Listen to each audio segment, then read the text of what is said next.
All right, I'm here with Kuroky. He's decided to do an interview with us, even though he's feeling a little sick, right? Yeah, Bad timing. definitely, but I think I'll be fine. Do you think it has anything to do with you guys getting stuck on flights or anything like that?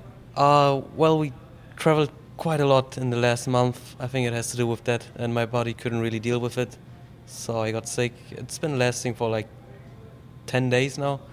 And Oh, wow. Yeah, I just need some rest, but I don't really get it right now. Are you guys confident about this group stage coming up tomorrow? Yeah, we are, but we just try to play our best, see what's coming. Well, how was China? You guys did so well there. Got to tell me about it. How did it go? Well, nothing special to be honest. We just went to this cafe where we played. Shout out to Star CNTV, and we tried our best to pretty much win this Alienware Cup because our group stage went really bad, and the scrims they went really bad too actually. So we basically lost every game except the tournament games, and I guess we got lucky. No, you got to give me more than that. You didn't just get lucky. You guys beat all the best Chinese teams in a row, pretty much. What do you feel that you guys just do better in games, or what is it? What is it about Navi?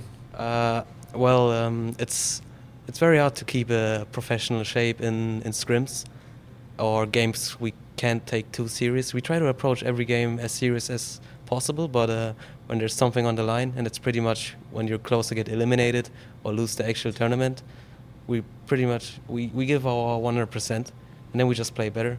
And at the same time, my team consists of Russians, and Russians are very unreliable.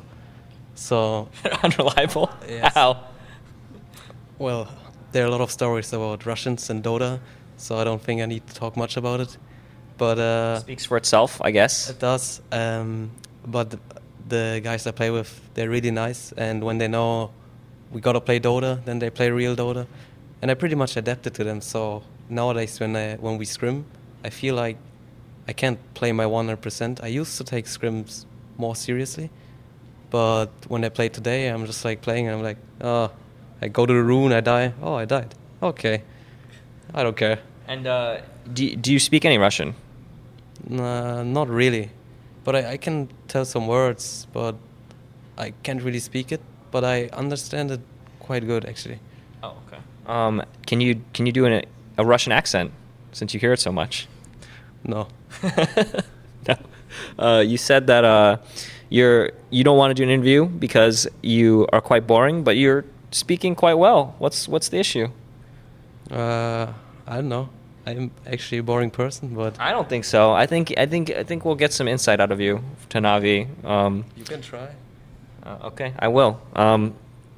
Since China, do you feel that you guys have changed anything important, or do you feel it's just the same and you're just getting more excited about TI? And Actually, I think a lot of stuff changed, especially in the game. Our draft has changed, our way of approaching the game has changed quite a bit.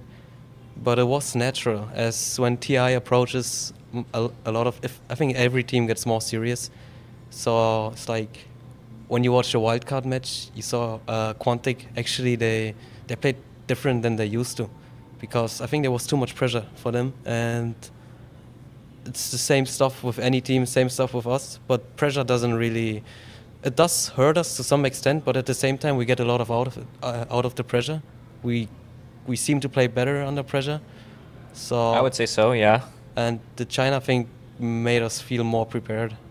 Do you think that there's a gap between Chinese and Western teams, or do you feel that it's just even? I've seen that a lot of people actually think that Western teams are much closer to the Chinese teams nowadays, but I don't necessarily agree with that. I think the Chinese... Get this motherfucker off. Dendy's dancing and distracting him as he's talking, so it's actually quite impressive that you're able to maintain focus this long. I think the Chinese teams are generally still better, and I expect them to do very good in this tournament. I actually expected Rattlesnake to win over Quantic 2, even though I think most people expected Quantic to win. But as I said, ever since Alliance and we won in China, people seem to generalize it on all European teams being as good as Chinese teams, which is not true. It's just you two. Even we too, we will struggle against them, Alliance and we will. But I think we're the two most experienced players in the competitive scene in Europe right now. So we have a chance, and it's mostly 50-50, I think. But I think the other European teams, they will struggle a lot when they start facing up Tongfu and DK. LGD is really, really strong, actually. And they seem overconfident, pretty much. Like giving Alliance bear? Yeah, for example. But for example, also the overconfidence, it's pretty much shown the way the Europeans talk nowadays. When we were in Valencia, I was talking to Synderen, Mao's captain, and he seemed very confident before he played us. Not about playing us, but about in general about TI and facing the Chinese and picks. And I told him, we're gonna crush you guys just with picks in Valencia, and you will notice what I mean. I talked a bit about him, about the picks and stuff, but he didn't really acknowledge what I said. He was just like, yeah, okay, whatever. And then we played them, and nowadays we pick a lot of Alchemist and DK, and they lost the game minute 1 basically because of the picks. And then he came up to me and was like, okay, Kuro, now I understand what you mean. And I'm like, yeah, buddy, better lose now than in TI. So I also think that this Valencia thing for Maus was very good experience. So yeah. And they're in your group. Yeah, they are, sadly. So they learned from you, and now you have to play them. So you come up with something new, maybe. I hope so. I really like to play against Maus because they're my old friends. But at the same time, it's like it's hard to play friends. You know, it's a good feeling to beat other teams. But yeah, Black said that too. But when I beat Maus, I don't feel too good, and when they win me, I obviously don't feel too good either since I lost. So yeah. You've been on Navi for how many months now? I've been on Navi since March, I think. And what are the main differences? Is just higher profile? You know, more attention? What's the biggest differences about switching to this team? There's definitely a lot more attention. Having the Navi tag itself is very precious in the scene, I guess. And yeah, the in-game differences. Well, when I played in Maus, I picked up guys who weren't really experienced in this competitive scene at all. Fata, Pass. Back then we had Alex. Now they have Koikwa instead. And then they have Synderen instead of me. They're all very new guys to competitive Dota. Even though they've played Dota for quite some time, they barely had any real competitive experience. So when I joined Navi, I knew what's coming into me. I have people who already won one TI, people who went second place in the second TI. So their mentality is completely different than these guys. But all these changes, they were kind of expected for me, so nothing to worry about. Your hero, you're known for Rubick, playing Rubick quite well. How do you feel about that hero's place in the metagame right now, and do you feel like you're going to be able to pull some sick stuff in the group stages and in the bracket?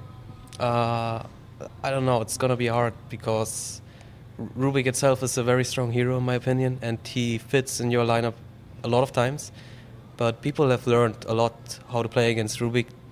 When I started playing a lot of Rubick and Navi, it was very easy for me to catch a lot of key spells. For example, Magnus would jump in, he would use his ulti, and then he wouldn't react for like half a second, and that's enough time for me to catch the spell and throw it back. When I was in China, playing Rubick was much harder because Chinese teams understood the way Rubick is played much better.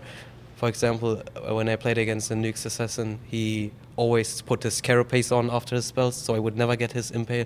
We would just go in the laning phase, and when he spotted me, I was going down the river, and they have a ward here, and the Nyx was standing on the lane. The moment he saw me, he just puts his carapace on for no reason, so I can't get the impale. Stuff like this. Also, in the team fight, especially when they have a hero like Visage, Chinese teams use Visage really, really well in general. They just put the Revenants on me. I've noticed. They just want me to get out of the fight. They don't let me take any important spell, whatever. They just control me. But in Europe, I was also when we came back from Shanghai and we still played some online games. I played Rubick, and they don't really care about me, and it's their doom pretty much in the game. They just let me do what I want. But Chinese teams don't do that, so it's gonna be hard to utilize them very well in this tournament, I think. But I hope I get the chance to play a good Rubick and deliver a good show, maybe. Yeah, last TI Rubick was huge for you guys, or for Na'Vi when you were on it. They still ravaged so many times with it, but tied, not a huge deal this time. But do you feel that the current hero pool, and like it seems like a lot of heroes can be picked? Do you think that's a strength for you guys since you're able to use different lineups so well? I think it is. I haven't thought about it this way. I know that we can use a lot of heroes. As I said, our players, all my teammates, they're very experienced. They have a big hero pool. It's definitely a huge advantage in general if you can play a lot of strats or heroes. So the version itself does allow a lot of heroes to be in the game, actually. It's true. So I guess it's some kind of advantage. I can't say advantage because I think a lot of teams can actually use a lot of heroes. Some teams less, some teams more, but in the end it's gonna be who can adapt the best, who can out-strategize his opponent the best. So, and this time Valve seems to be treating you guys and IG like royalty, driving you around in limos and like doing like award ceremonies. How do you feel about that? And is it just do you feel like you need to kind of earn that this time, since this is the time that it's on you? You know what I mean? Well, they picked us up with the limo, as you said, but I didn't deserve it in the first place, So I was kind of how you call it? I was not ashamed, but I wasn't feeling too good about it because I didn't deserve it. I didn't win with Na'Vi back then, so I was just trying to be low profile about it and not. I didn't enjoy it too much since, as I said, if I don't earn it, there's nothing to enjoy. So, do you feel that this TI puts a lot of pressure on you specifically, since Na'Vi has done so well in the past at the previous internationals, and you're like one of the newer players here, you and Phonic, obviously. Do you feel there's more pressure on you two to kind of perform, to get them to do results like they've done in the past, or do you like that pressure, or do you feel even more kind of nervous or anything like that? I don't necessarily feel more nervous about it, but it's true that the pressure, it's quite high. I thought about it too, since Na'Vi did do really well the last 2 years, and it's all eyes are pretty much on me and Phonic. For example, if we lose fast, it's most of the blame would probably go to us, because there are a lot of hardcore Na'Vi fans, to put it that way. But it's at the same time, when I joined Na'Vi, I knew what's coming into me, so I don't care. I will try my best. And I'm a kind of guy who I like to blame myself anyway, if we lose, for example. So I don't mind. Okay. Well, do you have any shout-outs to do? Thank you for this interview, by the way. I could talk forever with you about this stuff, but I don't want to keep you. So, do your shout-outs, and anyone you want to thank? Well, shout-outs to my sponsors, Natus Vinkere. And thank you for having me. And shout-out to all my fans. Thank you for watching. Thanks.